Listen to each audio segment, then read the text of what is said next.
সম্পদ কিংবা অন্য চুক্তির মাধ্যমে মহারণা আদায় করা যাবে কিনা, অর্থাৎ স্বামী নগদ টাকা দিলেন না, না দিয়ে স্ত্রী স্বামীকে বললেন যে আমাকে মহারণার পরিবর্তে হজ করাবেন কিংবা ওমরা করাবেন, এই চুক্তির মাধ্যমে মহারণা আদায় হবে কিনা।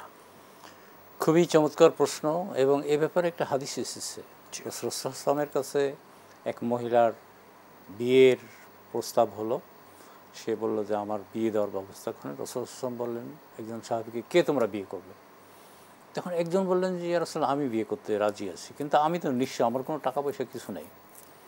রাসূল সাল্লাল্লাহু আলাইহি ওয়াসাল্লাম তাকে বললেন যে তুমি কোন কোন সূরা তোমার মুখস্থ আছে? তো সে বললো যে আমার এই সূরা মুখস্থ। রাসূল সাল্লাল্লাহু আলাইহি ওয়াসাল্লাম বললেন যে তুমি এই সূরা তাকে শিক্ষা দিবে, মুখস্থ করাবে, এটাই তোমার মুখস্থ। সুবহানাল্লাহ। তাহলে এখানে কিন্তু সম্পদ হয় নাই।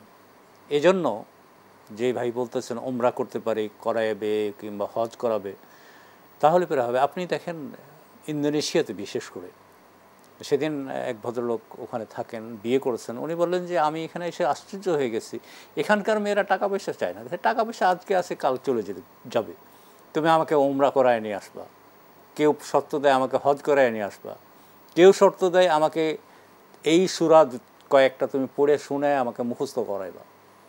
তাহলে এটা শরীয়তে জায়েজ আছে এবং এটা চমৎকার, এটা হতে পারে। কারণ আপনার সম্পদ আজ আছে কাল থাকবে না, কিন্তু হজ আপনি করতে পারলে এটার জন্য কত বড় সব, একটা ফরজ কাজ। এটা যদি কোনো মেয়েরা বায়না ধরে বা করে, তাহলে এটা জায়েজ আছে, শরীয়তে এই বিধান দেওয়া হয়েছে। অর্থাৎ এখানে একটি বিষয় ক্লিয়ার করতে চাই, যদি স্বামী নিজ থেকে বলে যে আমি তোমাকে ওমরার মাধ্যমে মহারণা আদায় করব, এটা ঠিক হবে নাকি স্ত্রী যদি বলে যে আমি মেয়ে যদি বলে যে আমি ওমরা করাইতে আমার তুমি করার জন্য একদম করাও, তাহলে হবে।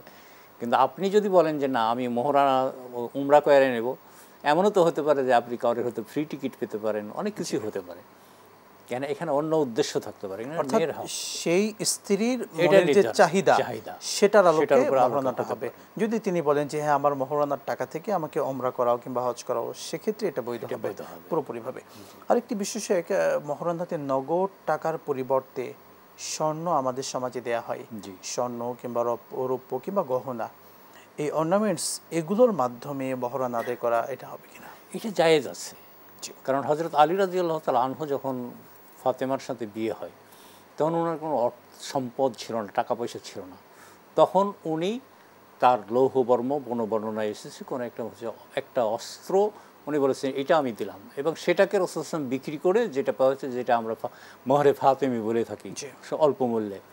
এই জন্য এটা কোনো যদি কোনো জিনিস দিয়ে করতে চায় এটা জায়েজ হবে। এটা শরীয়তে এটার প্রমাণ রয়েছে। বিশেষ করে মা ফাতেমা রাদিয়াল্লাহু তাআলা আনহার যে বিয়ে, সেটা এইভাবেই হয়েছে।